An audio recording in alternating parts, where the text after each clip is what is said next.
I couldn't sleep. The Dallas dawn crept through the blinds, casting slivers of light across my bedroom, but my chest felt heavy, like a storm was brewing inside me. Today was Ethan's wedding day, my only son's moment to shine under the garden string lights, his flower gate sketched with such care. I should have been buzzing with joy, picturing him smiling beside Lila, his bride. But something gnawed at me, a whisper of wrongness I couldn't shake. I tossed the quilt aside, my bare feet hitting the cold floor, and padded to the kitchen. The coffee pot hissed as I stared at the counter, my mind replaying decades of sacrifice. I'd given up my art degree, poured 30 years into accounting to keep this family afloat, balanced every penny for our future. And yet, here I was, Nora Williams, 58, feeling like a fool in my own home. The front door clicked open, and Ethan's silhouette filled the frame. His face was pale, eyes red, not the look of a groom hours from his vows. "Mom," he said, voice cracking. "I know, and it's worse than you think." My heart dropped like a stone in a well. I gestured to the couch, my hands trembling as I poured him coffee. He sat, clutching a folder, his knuckles white. Dana followed him. "There are photos, Mom, hotel receipts, loan papers." His words hit like ice water, sharp and numbing. Charles, my husband of 35 years, was cheating with Lila, Ethan's fiancée. Worse, he'd forged my signature to siphon our pension fund. I gripped the mug, the heat burning my palms, but I barely felt it. Betrayal wasn't new to me. Numbers always showed the truth. But this was a knife to the soul. I remembered our beach vacations, Ethan's laughter as he sketched wildflowers, Charles's arm around me, promising forever. Those memories felt like lies now, mocking me. "How long have you known?" I asked, my voice steady despite the storm inside. Ethan rubbed his eyes. "A month." I didn't want to believe it, so I called Aunt Dana. My sister, the ex-cop turned private investigator, always had a nose for secrets. She'd tailed Charles, caught him slipping into a downtown hotel with Lila, their laughter spilling out like poison. Ethan slid the folder across the table. Photos spilled out. Charles and Lila, arms linked, entering a suite. A receipt for $500 cash, another for $700. Petty withdrawals I'd never approved. Loan documents with my signature, forged, clumsy, not mine. I stood pacing the kitchen, my robe swishing against my legs. "They think I'm blind," I muttered, more to myself than Ethan. "They think the darkness hides them." But I saw it all now. The cracks in Charles's late-night excuses, Lila's too sweet smiles when she'd visit, asking about our finances. I'd sacrificed everything, nights studying ledgers, dreams of painting my youth, for a family now crumbling. Ethan looked up, his jaw tight. "Mom, I don't want revenge. I want the truth out so we can all be free." His words, so like him, straightforward and fair, lit a spark in me. I wasn't just a victim. I had a secret they didn't know. I'd always been the one to catch the numbers' lies. Later that morning, I slipped out to meet Dana at a small cafe, the kind with chipped mugs and sticky tables. She sat in the corner, her short gray hair tucked under a cap, her eyes scanning the room like a hawk. "Nora," she said, sliding a manila envelope toward me. "It's bad. Charles and Lila set up a slush fund, fake invoices, shell accounts.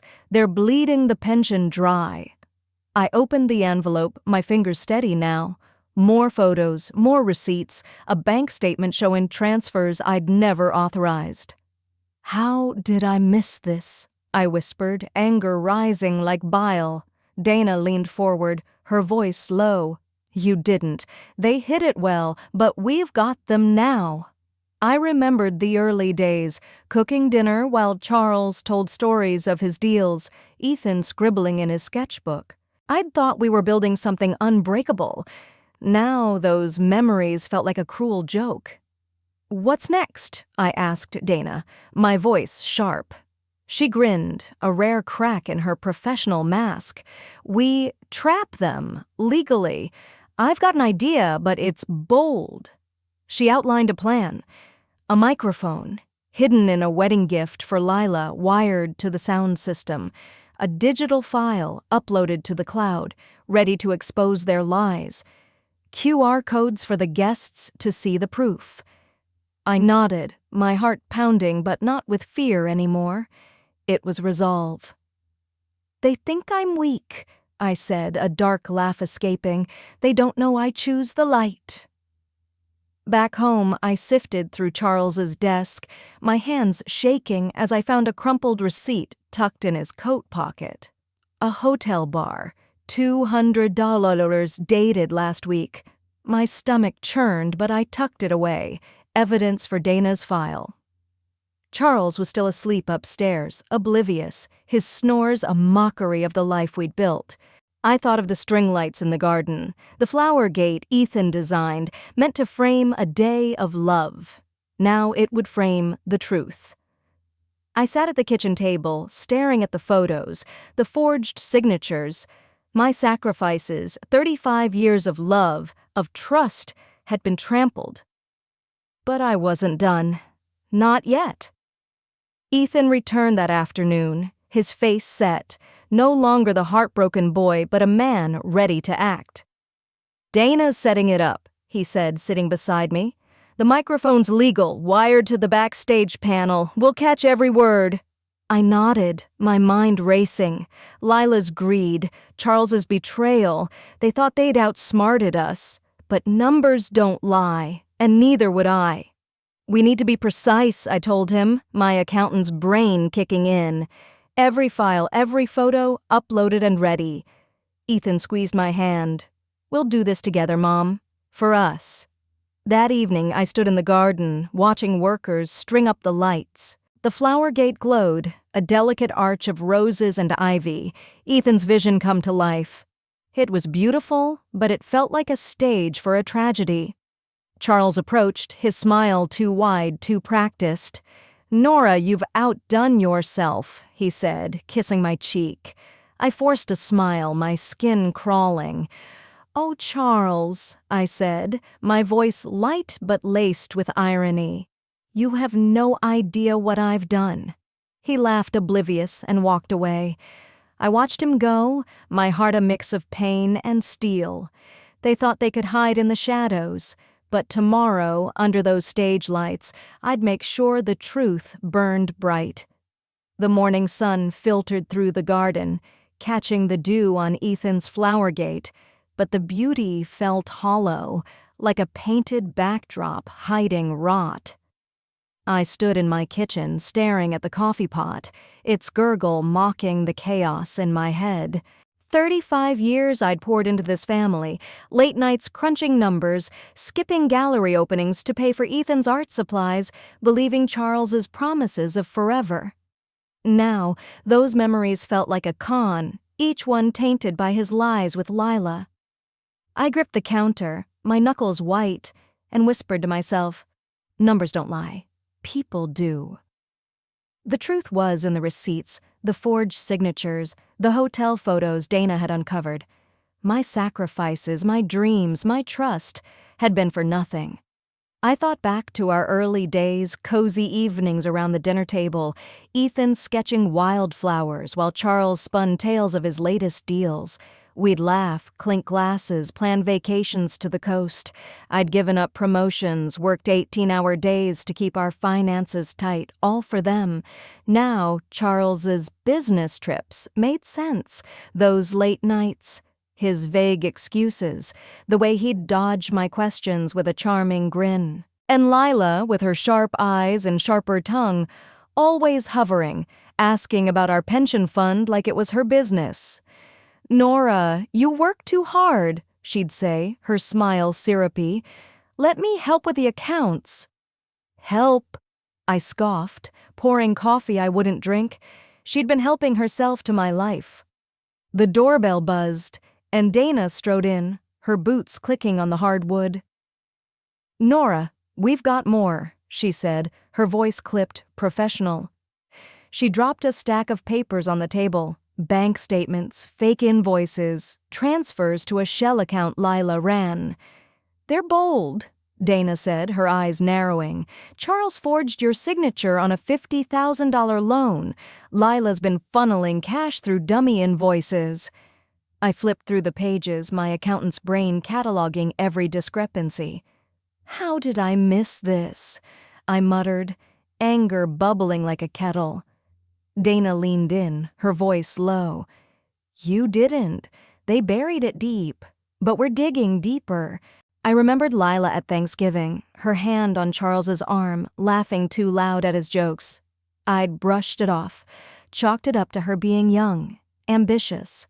But now, every memory stung. "She's been pushing me to retire," I told Dana, my voice tight. "Said I don't need the stress of managing the fund." Dana snorted, adjusting her cap. "She wants control, Nora. They're planning to siphon the shares after the wedding." My stomach twisted. The pension fund was our lifeline, built from my years of sacrifice. They thought they could steal it, steal us, and walk away clean. That afternoon, I slipped into the study, my hands steady as I tested a small microphone Dana had given me. I hid it behind a photo frame, practicing for the real trap. "Say something," I whispered to the empty room, my voice clear on the receiver in my ear. It worked. I smiled, a grim little twist of my lips. They thought I was just the accountant, the quiet wife who'd roll over. They didn't know I'd spent years catching lies in numbers, and now I'd catch theirs in words. I tucked the device away, my heart pounding with something new, not just pain, but purpose. Ethan met me in the park that evening, away from Charles's prying eyes. He sat on a bench, his sketchbook closed, his face hard. "Mom, we need to be ready," he said, his voice steady despite the hurt in his eyes. "Dana's wiring the microphone to Lila's wedding gift, a brooch. It'll feed to the sound system." I nodded, my mind racing through the plan. We'd record their boasts, upload every document to a cloud file, and let the guests see the truth through QR codes. "It's not just about us," Ethan said, rubbing his hands together. "It's about making sure they can't hurt anyone else." His fairness, his strength reminded me why I was fighting, not for revenge, but for freedom. I thought of Charles's flamboyant charm, how he'd sweep into rooms, all smiles and promises. He'd always feared losing face, but I'd loved him anyway, believed in him. Now I saw the cracks, his overconfidence, his secrets.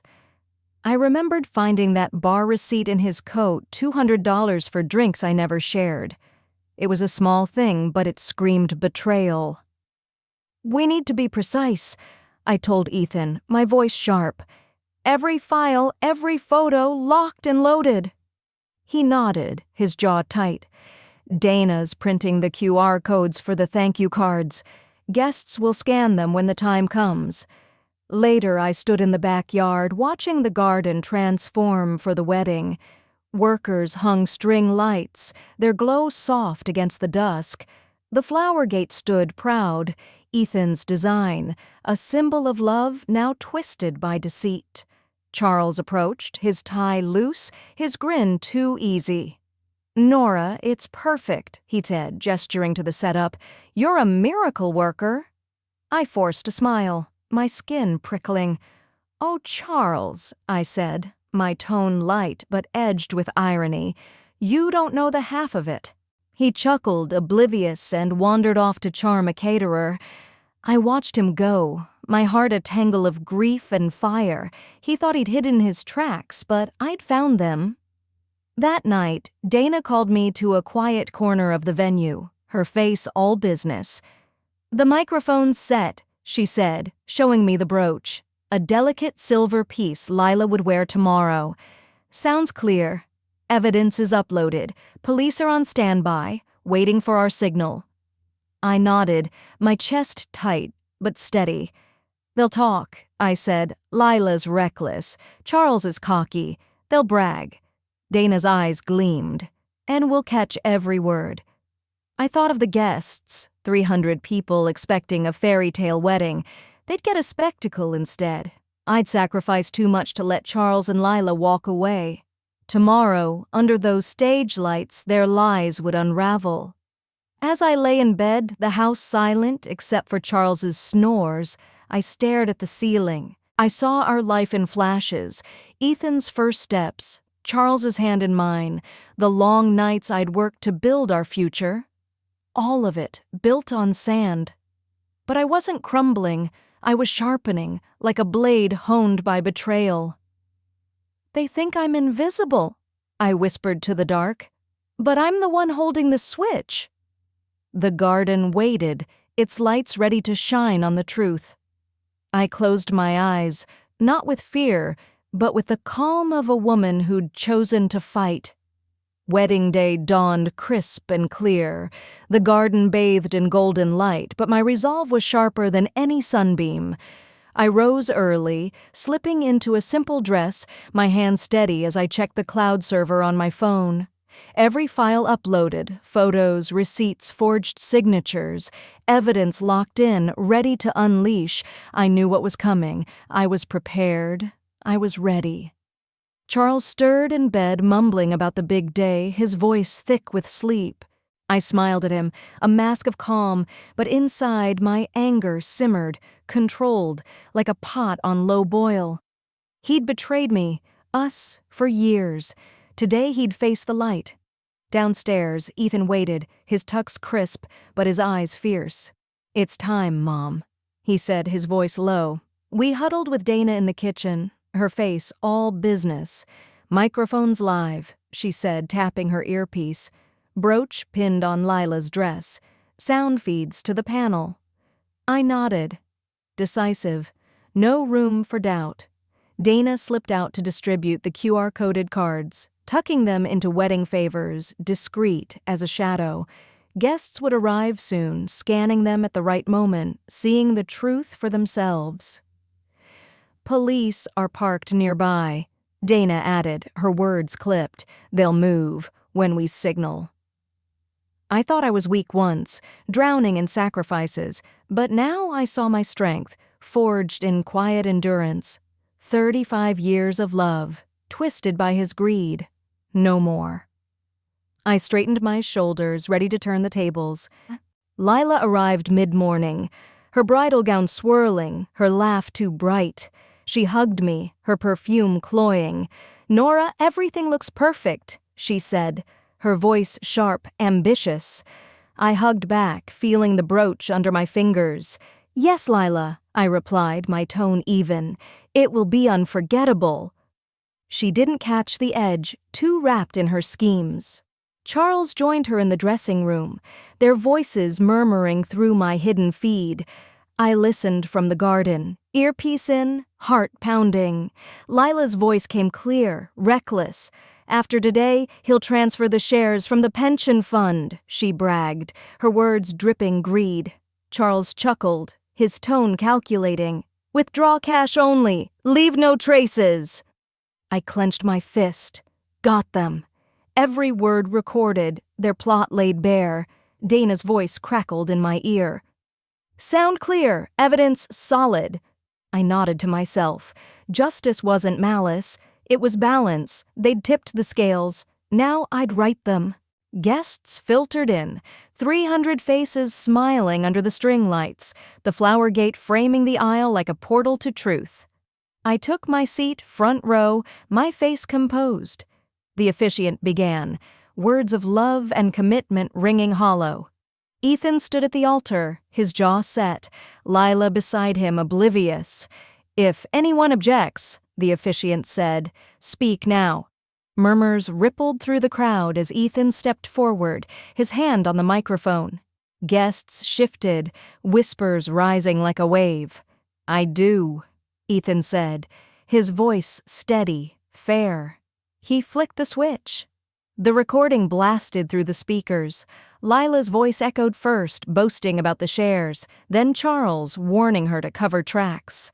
Gasps filled the garden, chairs scraping as people leaned forward, Lila's face drained of color, her eyes wide. What is this?" she stammered, her sharpness cracking. The LED screen flickered on, the QR code glowing large. Phones buzzed as guests scanned, pulling up the digital files, hotel photos, forged signatures, fake invoices. "No," Lila whispered, bolting toward the gate, her gown tangling in her legs. Police waited there, badges flashing. "Ma'am, we need to talk," one said, guiding her back. She froze, cornered. I stood, my legs firm, empowerment surging like a tide. I wasn't the quiet wife anymore. I was Nora, architect of this reveal. But the real blow came next. Carmen appeared at the gate, her hand on Maya's shoulder, both stepping into the light. Maya, 15, with Charles's eyes hidden for years. Guests murmured louder, confusion turning to shock. Carmen's voice was calm, protective. "We didn't come to disrupt," she said, "but Maya deserves the truth." Maya looked straight at Charles, her gaze direct, innocent but firm. "Dad," she said, her voice steady, "choose the light or keep hiding." Charles collapsed to his knees, his flamboyant facade shattering. I just made a mistake," he stammered, his voice hesitant, eyes darting. Maya stepped closer. "You don't need a hero. You need a father who tells the truth. Now." He broke then, tears streaming. "I'm sorry," he sobbed, looking at me, at Ethan, at Maya. "The affair, the money, all of it. I hid her, embezzled the fun, forgive me." Confessions poured out, raw, to both families. The garden fell silent save for his sobs. I felt no glee, just release, justice served, not vengeance. Dana signaled the police, who moved in, cuffs ready. Leela, panicking, turned sharp again. "I'll cooperate," she said, her voice flippant but desperate. "All the bills, the shell accounts. I'll hand them over. I'd take my share." Officers nodded, leading her away. Charles stood, defeated as they read his rights. I watched, my heart steady. I'd planned this, collected the proof, confronted without chaos. Empowerment wasn't loud. It was this, standing tall amid the ruins. The ceremony dissolved into whispers, guests pocketing their phones, the QR codes a digital echo of betrayal. Ethan hugged me, his arms strong. "We did it, Mom," he whispered. "Truth sets us free." I nodded, glancing at Maya, who stood with Carmen, her face brave. The lights above twinkled, no longer mocking but illuminating. I'd turned the tables, not with hate but with light. And in that moment, I knew. I was no longer a victim. I was reborn. The garden emptied, the string lights dimming as guests drifted away, their whispers fading into the Dallas night. I stood by Ethan's flower gate, its roses wilting under the weight of what had unfolded. Charles was gone, led away in cuffs, his overconfident mask shattered. Lila, too, escorted by police, her sharp edges dulled by panic.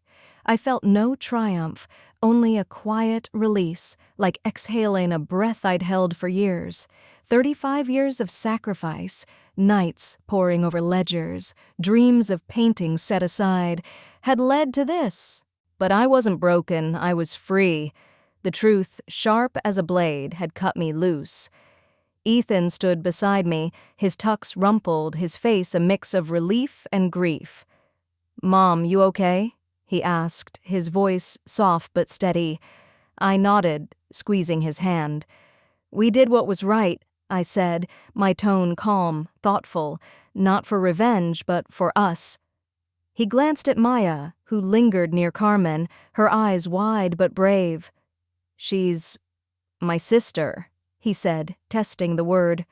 I looked at Maya, Charles's hidden daughter, her presence a shock, but also a strange gift. She'd forced the truth, and in her courage, I saw a chance to rebuild. Back home, I sat at the kitchen table, the same one where I'd raised Ethan, where I'd believed in Charles. Now, it held Dana's envelope of evidence, a testament to my strength. I called my lawyer that night, my voice firm. File for divorce, I said. I'm done carrying his lies. The words felt like shedding a heavy coat, one I'd worn too long. I'd given Charles my youth, my trust, my heart. He'd repaid me with forgery and betrayal. No more. I hung up, my hands steady, and opened my laptop. An idea sparked. Not just survival, but purpose. By morning, I was sketching plans for an internal control service, a business to help small companies avoid the fraud I'd uncovered. Numbers had always been my language, catching lies others missed. Now I'd use that skill to protect others. I called Dana, my voice bright despite the ache. I'm starting something, I said. Audits, oversight, no one gets blindsided like I was. She laughed, short and proud. Nora, you're a force. Count me in for security consulting. We talked details, my mind alive, transforming pain into action. I wasn't just rebuilding my life, I was building a legacy. Ethan, meanwhile, needed space. He packed a bag and headed to a cabin outside Dallas, a place we'd visited as a family years ago. I need to think, he told me, his voice honest, disciplined. Not about Lila, but about me. I hugged him, my heart swelling. Take your time, I said. You're stronger than you know. He smiled, a flicker of his old spark, and promised to call. I knew he'd find his way. Ethan wasn't one for outbursts. He'd chosen truth over chaos, and that choice would guide him. A week later, I met Maya and Carmen at a community garden, a place Ethan loved. Maya knelt in the dirt, her hands gentle with a seedling, her face thoughtful. He used to bring me here, she said, her voice soft but firm. Before everything. Carmen stood nearby, her posture protective. I didn't want to hurt you, Nora, she said, her words careful. I came from Maya, so she'd know her father. I nodded, no anger left. Carmen wasn't the enemy. She'd raised Maya alone, kept her dignity. You did right by her, I said, my tone warm. That's enough. Maya looked up, her eyes meeting mine. I'm sorry, Nora, she said, hesitating. I didn't mean to break things. I knelt beside her, my voice gentle. You didn't break us, Maya. You helped us see. She smiled, shy but real, and handed me a trowel. We planted together, the soil cool under my fingers, each root a step toward something new. Ethan joined us the next day, his sketchbook open, drawing plans for a therapeutic garden. It's healing, he said, his voice steady. For me, for others. I saw his pain easing, his art turning grief into growth. At home we gathered for dinner, a small circle. Me, Ethan, Maya, Carmen. No grand table, just takeout and laughter, the kind that comes from surviving. To truth, Ethan toasted, raising a glass of soda. Maya giggled, clinking hers. To family, she said, her voice bold. I looked at them, my heart full. Charles's betrayal had cracked us open, but we were mending, stronger for it. To us, I said, my voice thoughtful, warm. We ate, talked, planned. Maya wanted to learn accounting. Ethan sketched garden layouts. Carmen offered to cook next time, her smile easy. I lay awake that night, not with unease, but with clarity. I'd spent years in Charles's shadow, believing sacrifice was love. Now I saw it differently. Love was honesty, the kind we were building. My business took shape, my first client a local bakery, grateful for my eagle eye. Dana sent leads, her network wide. Ethan called from the cabin, his voice lighter, talking about landscape architecture studies. "It's about creating spaces that heal," he said. I smiled, picturing his gardens. Maya texted me a photo of her seedling, thriving. Freedom, I learned, was priceless. The pain lingered, a quiet ache, but it no longer ruled me. I'd turned on the light, exposed the lies, and found strength I didn't know I had. Charles and Lila faced their consequences, but I faced forward. With every audit, every plant, every laugh with my new family, I was reborn. The garden, the lights, the truth, they'd set me free. The weeks after the wedding blurred into a rhythm of purpose, each day a step away from the shadows Charles and Lila had cast.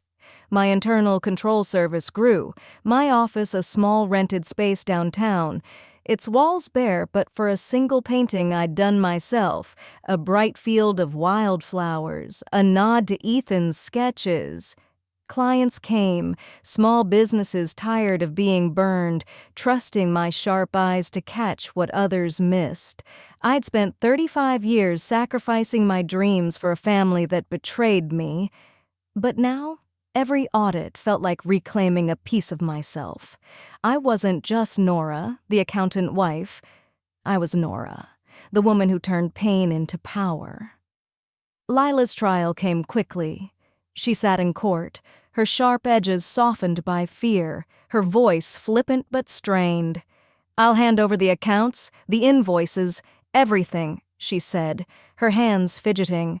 She cooperated, returning stolen funds, earning a suspended sentence. I watched from the back, my face calm, no glee in her fall. Justice wasn't about gloating, it was about balance. Charles's hearing followed, his flamboyant charm gone, replaced by a tired man in a cheap suit. "I made a mistake," he stammered, his eyes avoiding mine. The judge wasn't swayed. Forgery, embezzlement, years banned from accounting. He'd lost his job, his reputation, everything. I felt a pang, not for him, but for the man I'd thought he was. Ethan called from his cabin, his voice lighter each day. "I'm applying to a landscape architecture program," he said, excitement creeping in. "Therapeutic gardens, Mom. Places that heal." I smiled, picturing him sketching under the pines. "You're building something beautiful," I told him, my tone warm. He paused, then said, "You are too." His words settled in my chest, a quiet truth. He wasn't just healing himself, he was reaching for Maya, his half-sister, inviting her to the garden. "She's got your knack for details," he said, laughing. "Caught me mislabeling a plant yesterday." Maya and I met weekly at the community garden, her hands quick with seedlings, her questions sharp. "How do you know which numbers lie?" she asked one day, dirt smudged on her cheek. I knelt beside her, trowel in hand. "You look for patterns that don't fit," I said, my voice steady, confiding. "Like people, they leave traces." She nodded, her eyes bright. "So like Charles's, but honest." "I want to learn that," she said. "Be like you." My heart swelled. She wasn't just his daughter. She was part of us now, part of this new family we were planting. Carmen joined us one Sunday, bringing empanadas, her smile easy but careful. "I never wanted to hurt you, Nora," she said, setting the food on a picnic table. "I stayed quiet for Maya." I nodded, no anger left. "You raised her strong," I said, my voice thoughtful. "That's what matters." We ate under the garden's oak tree, Maya teasing Ethan about his muddy boots, Ethan sketching her a quick flower gate. "For our garden," he said, handing it to her. She beamed, tucking it in her pocket. This was family, not blood, but loyalty, honesty, the kind I'd always craved. My business thrived, each client a reminder I wasn't invisible. A bakery owner hugged me when I caught a clerk skimming cash. "You saved us," she said. I shook my head, smiling. "You just needed someone to see." Dana stopped by, her cap tilted, her grin sharp. "You're a natural, Nora," she said, handing me a coffee. "Got a lead for you. A hardware store needs an audit." I laughed, the sound free, light. "Keep 'em coming," I said. She winked. Always. Her discipline, her precision had helped me expose Charles. Now we were partners in protecting others. At night, I'd sit in my office, the painting glowing under a desk lamp. I thought of the wedding, the QR codes flashing, the truth echoing through the garden. I'd been betrayed, my sacrifices mocked, but I'd turned on the light. Charles's confession, Maya's courage, Ethan's fairness, they'd all led here to this moment of rebirth. I wasn't the woman who'd woken that wedding morning, heart heavy with doubt.